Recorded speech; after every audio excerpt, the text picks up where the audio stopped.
Hang on a second, Sean. Hang on a second.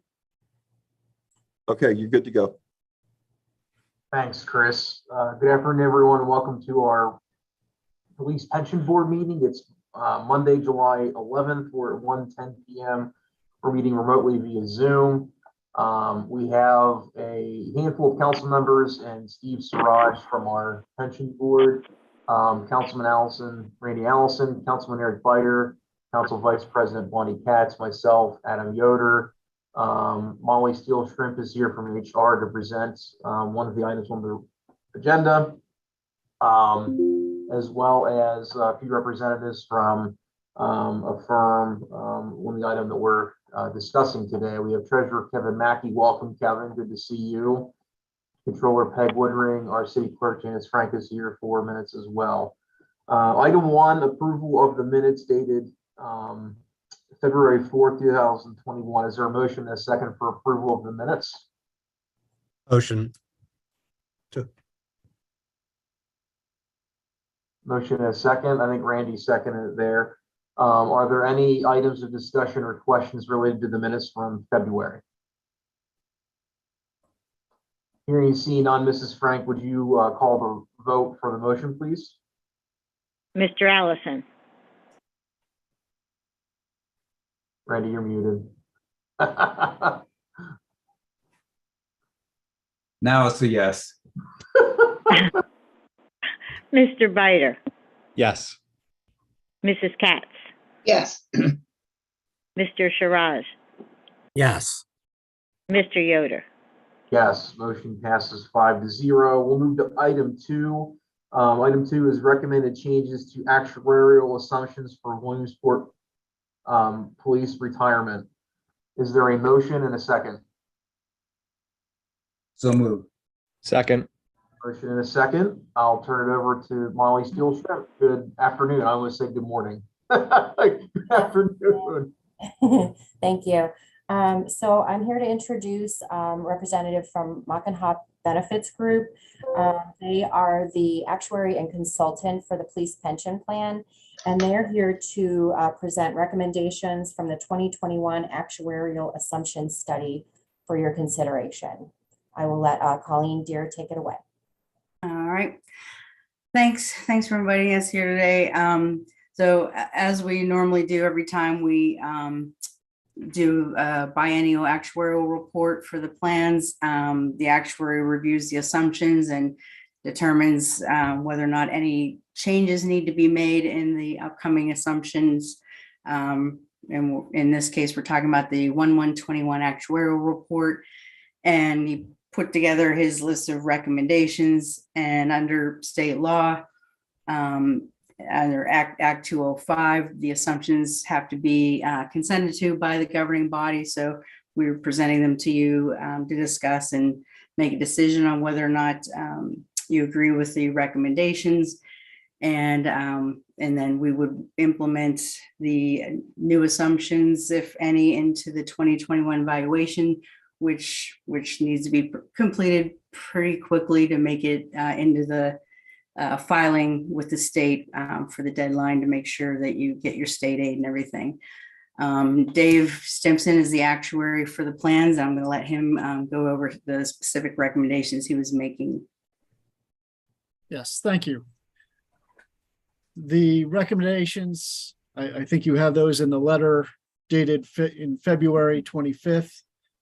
And then I'll just go over the study that I think just got circulated. The basic recommendations were, the big one, we had done a survey of investment managers and their capital market assumptions and ran it through your investment allocation. And the biggest change was lowering the interest rate from 7.50% per year to 6.75% per year. Also lowering the inflation assumption, updating the mortality. And again, the inflation assumption was also based on the capital market assumptions from the investment manager survey, updating the mortality assumption and updating the disability assumption. So in addition to because the interest rate has such the big impact, we also provided intermediate assumptions of lowering it from the interest rate from 7.5. We also did the intermediate steps of 7.25% and 7% in our study. So the last page of the study shows the impact on the funded status of the plan and the impact on the 2022 MMO, which was already completed. And if you were allowed to redo the MMO, which you're not at this point, what it hypothetically would have been based on this valuation. The first column, I hope you will have all received that, shows the MMO of $1,845,000 approximately. And that was the actual MMO for 2022, which was based on the 2019 valuation, the most recent one at that time. Yes. The cost goes up based on this valuation because there was an experience loss in this valuation due to the new interpretation of the COLA cap, salary increases that were greater than assumed, and a contribution loss due to the 2019 valuation showing a greater cost than the 2017 valuation. The 2019 and 2020 MMOs were both based on the 2017 valuation. So there was a contribution loss due to, had they been based on the 2019 valuation, you would have seen a higher MMO. So that kind of just rolls forward into the next valuation. So there was a cost would be going up based on the new valuation, and the study chart shows the cost going up with each of the intermediate assumptions and the recommended assumption, the big cost driver being lowering the interest rate. However, I did want to point out, we also showed a projected 2023 MMO, assuming a 4.5% increase in payroll, because there is a big amortization payments that are dropping off of the schedule. The amortization payments are just payments set up to fund that unfunded liability. You're, at 2019, sorry. At 2019, you had a funded ratio of about 85%. The normal cost is just the cost of your benefits for your current active members.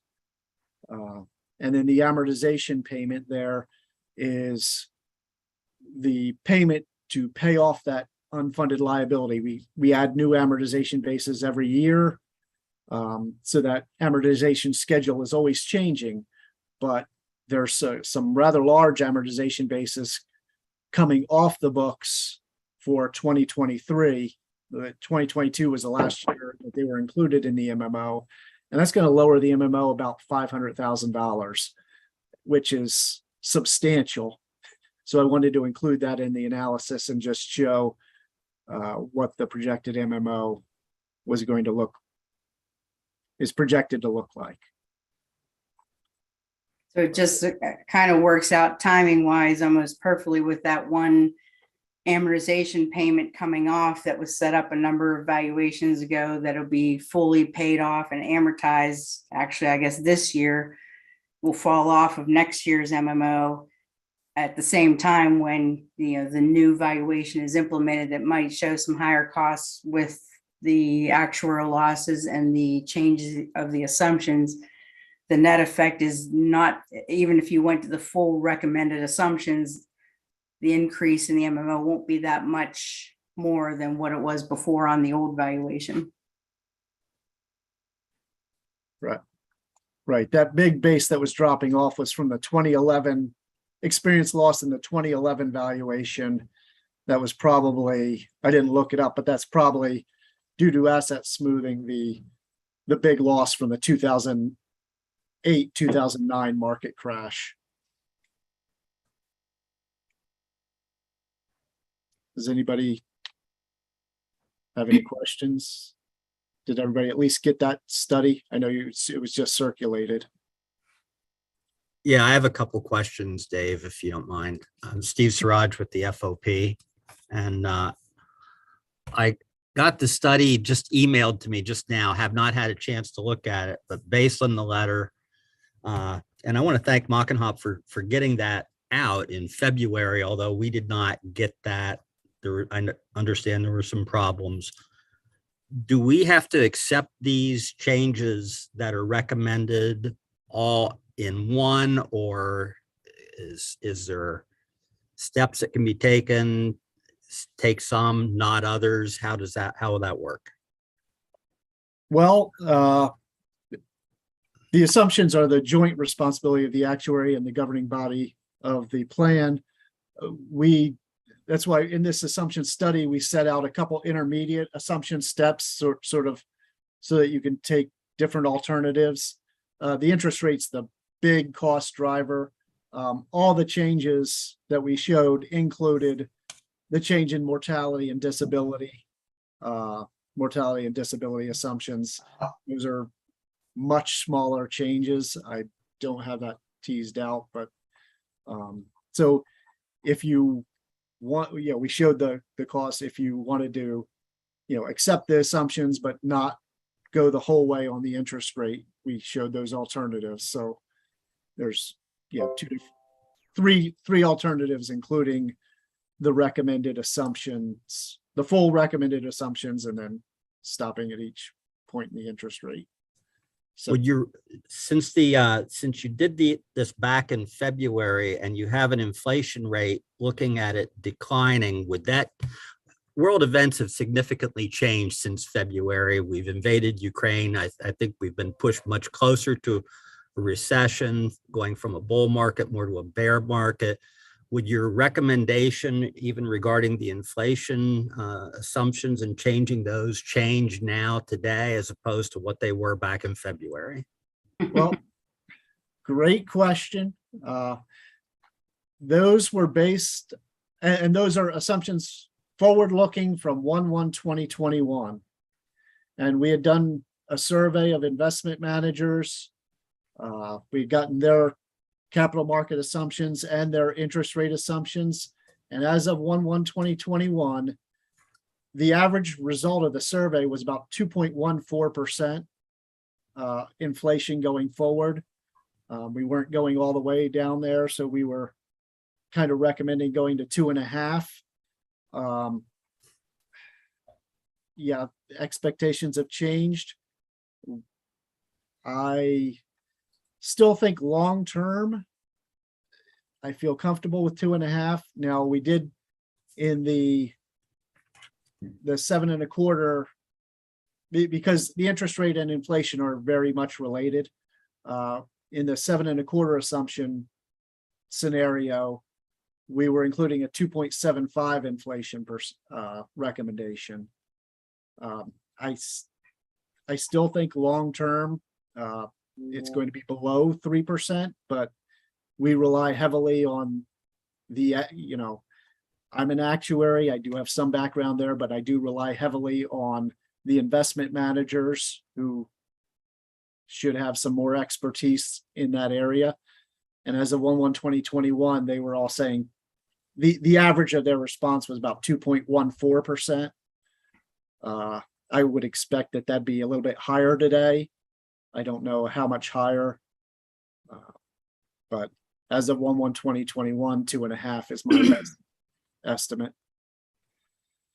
I don't have the study in front of me, but if you can just briefly, what are the costs now and what would the cost be under the revised assumptions if we went all the way on those? Okay, so your cost now, your MMO, under the old valuation, your 2022 MMO was $1,845,000.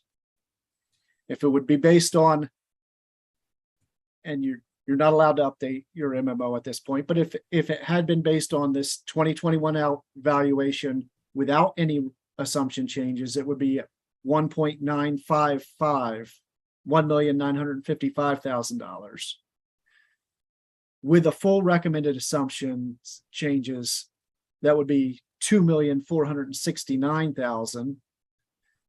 But with the about $500,000 is coming off of that with the amortization paces expiring.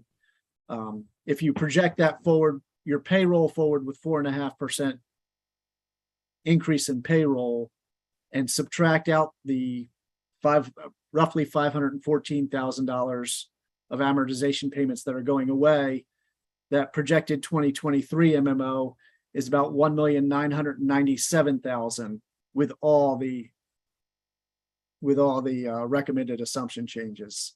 Going If all the you- way to six. If you only went to 7%, then that's $1,787,000. And if you lowered to 7.25%, that's $1,619,000 compared to $1,845,000 for 2022.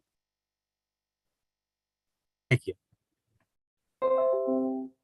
And I know, I believe that the O&E board was faced with a similar recommendation on the interest rate. And they ended up going with the intermediate of 7%. And I think that both of those plans are invested pretty similarly. I mean, not that you have to do the same thing as them, but with the concept that you were asking about of partially going there, and then maybe with the idea of trying to make some of the change in the interest rate now, and maybe another step towards the full recommended assumptions next valuation, which isn't that far away at this point now.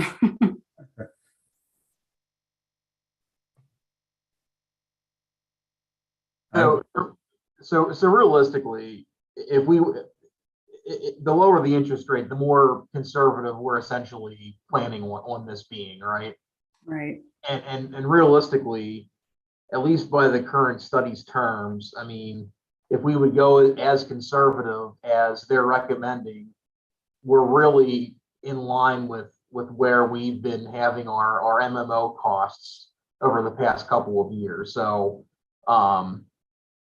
you know, it's really a question of, do we want to gradually do it, or I think personally, I think that going this direction, you know, we've I think traditionally been conservative in how we have planned for our MMO with our pensions, for the longevity of the fund itself, right? So it seems to me that going this direction is a prudent idea. It's really just a question of what everybody's comfortable with. Do we want to gradually do it, as it sounds like O&E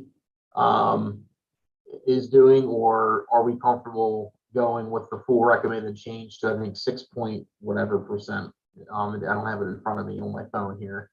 I mean, that's the big question that sticks out to me. So I don't know what other people think, but and we don't have to do this year either. That's the other thing. I mean, we don't have to accept these recommendations. As Colleen mentioned, the next review is pretty close. So I mean, that's also an option. So what are the risks in doing that, if any? Well, the ultimate cost of the plan isn't based on assumptions at all. Right. It's based on, you know, what your actual investment return is. You're going to have to pay out the benefits that you're going to have to pay out. Exactly. What we're trying to do is we're trying to project what those benefit payments are, and then we divide up the cost for each individual officer over their working career, and the cost attributed to any given year, that's what we call the normal cost. The sum of all past normal costs accumulated with interest is the actual accrued liability. So theoretically, you know, if you're on track in regard to funding, that you have the same amount of assets as that actual accrued liability. And, you know, as of 1/1/2019, you had 85.9% of the actual accrued liability is what you had in the assets. Mhm. And that's where, when there's a shortfall, that's where you have an amortization payment to make up that shortfall. The specific risk, you know, those projections are done based on our best estimates of future occurrences.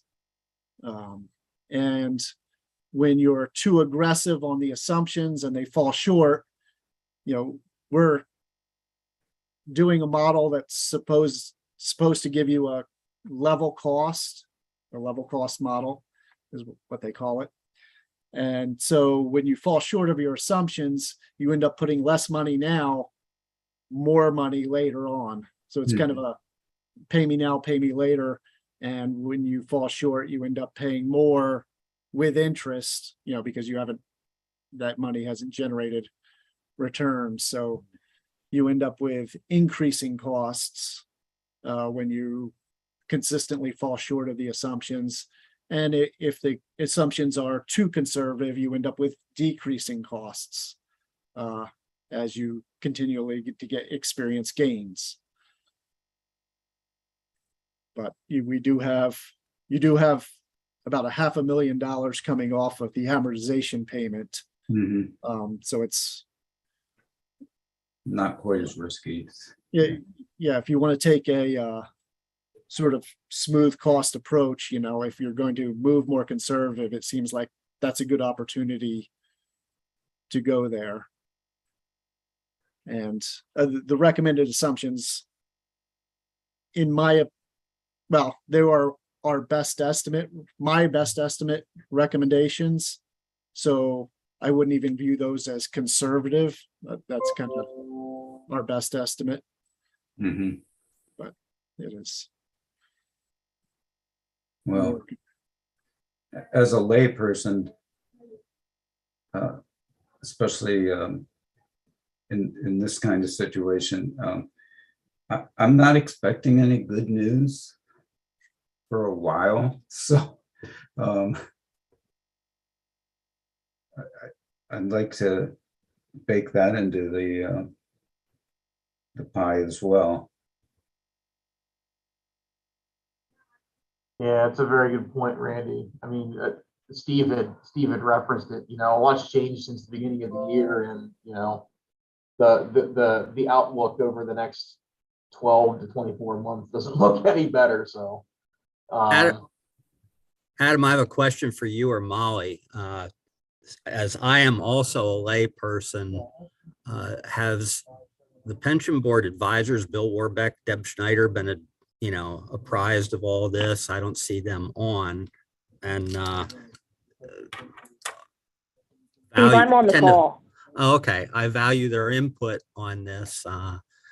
I'm fine with some of this. There is going to be a cost factor.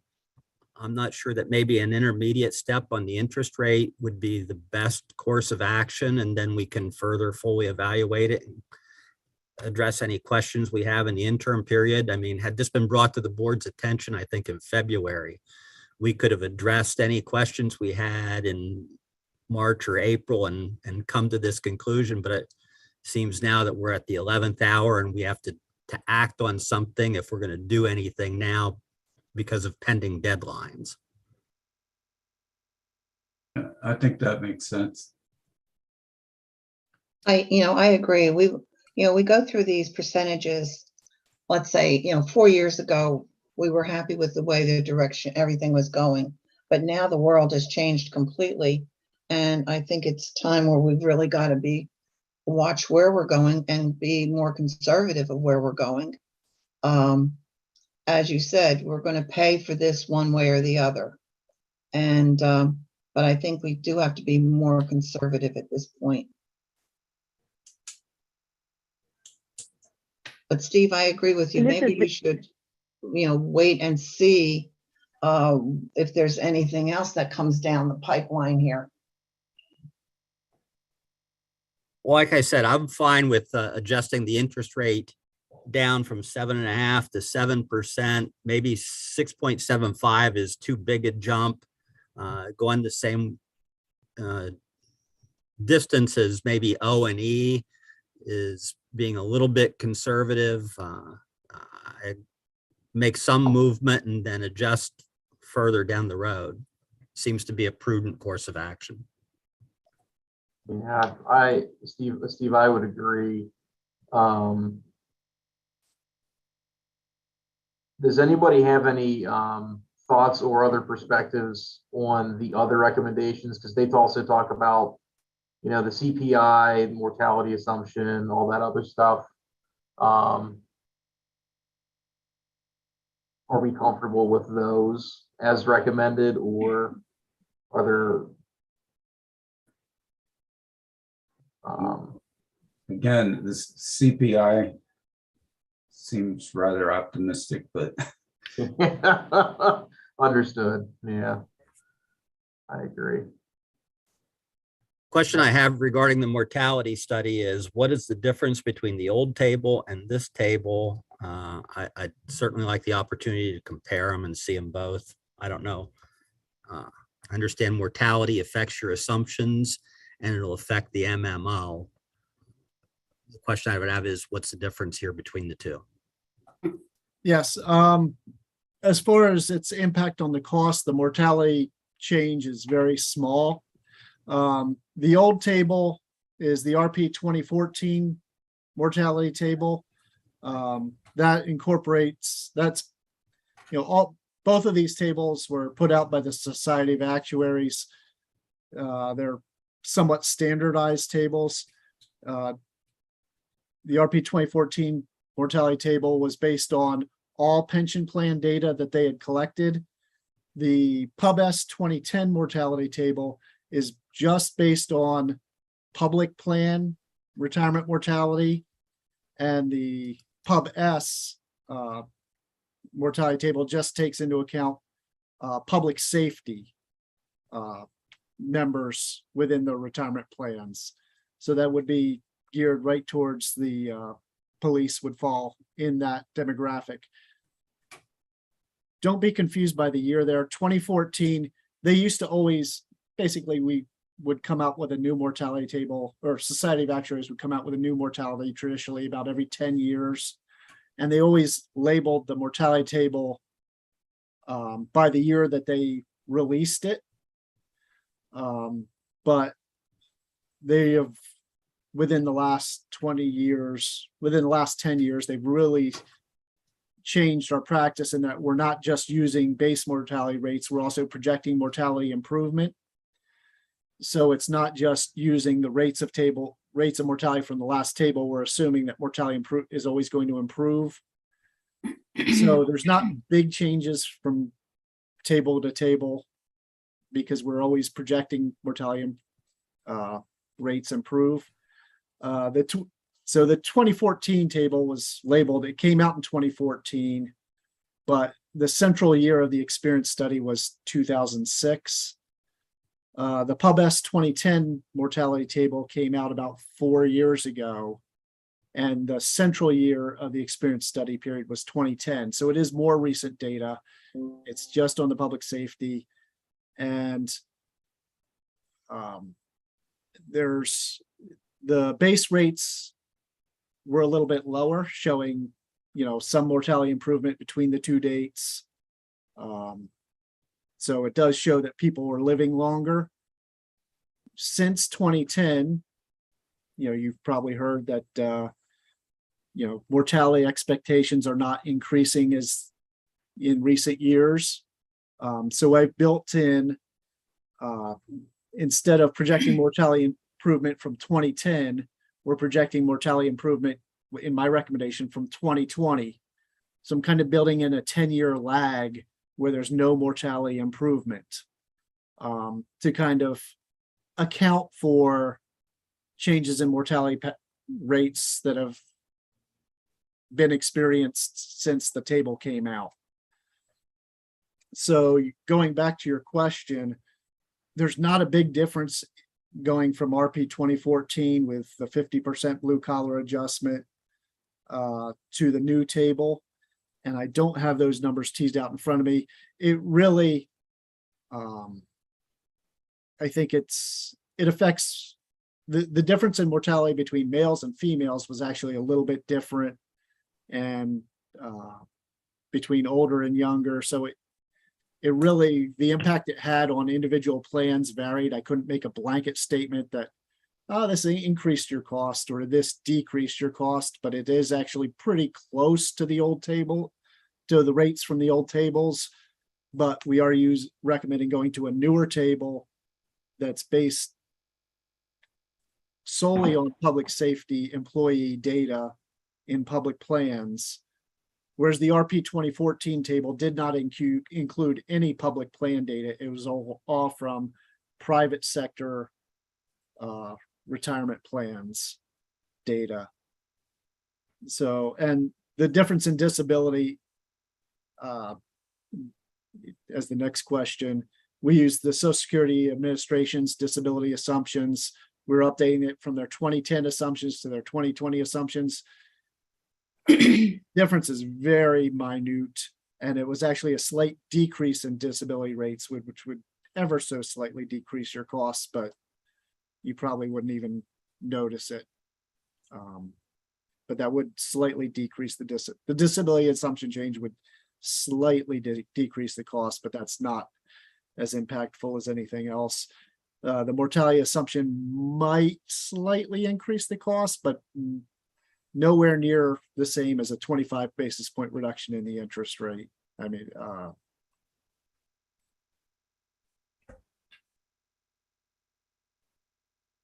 Thank you, Dave. Okay. So 3 and 4, there's not much difference. Or not 3 and 4, the mortality and the disability, there's not much difference. CPI is a crapshoot, realistically. So as we've kind of talked about, that the big one is really that interest rate assumption. So okay. I heard a couple of us, I think, had said about maybe gradually doing it. So maybe going to 7. It seems to be the consensus. If anybody, I think we heard from everybody. Eric, I don't know if we heard from you necessarily, but I take it silence is kind of agreement. By all means, speak up if not, or if there's anything to add, but. Taking a lot of this in right now too, just Yeah, to make sure I have a good understanding. Yeah. So, okay. So the motion that we have is to accept the recommendations as they are. If we want to change the recommended interest rate, we should amend the Like a motion to amend. motion to amend and just to change the interest rate. Yeah. So is there a motion to amend the? I'd like to move to amend the interest rate from 7.5% to 7%. Is there a second? I'll second that. Motion and a second. Is there any discussion on the motion to amend? I would just like to make one observation. At the top of that chart, the increase in our unfunded actual accrued liability projected, it is starting to creep back up to where it was before things were really good. So it is something I think, we really want to keep an eye on as well, because when you get to see the actual number, it's not just a percentage, you see the dollars. So, but yeah, I think this is a good motion. Yeah. Randy, that's a great point, and I appreciate you calling attention to that. I mean, I would second that. Coming into this, it's really easy to think, percentage is good compared to everybody else, but whenever you actually put the percentage with a number, it makes your eyes pop out a little bit, and so it's really good to keep that at the forefront. So, duly noted, Randy, and well noted. Any other comments or questions on the motion to amend? All right, here you see none. Mrs. Frank on the motion to amend, please. Mr. Allison, Yes. Mr. Biter, Yes. Mrs. Katz, Yes. Mr. Siraj, Yes. Mr. Yoder. Yes, motion to amend passes 5-0.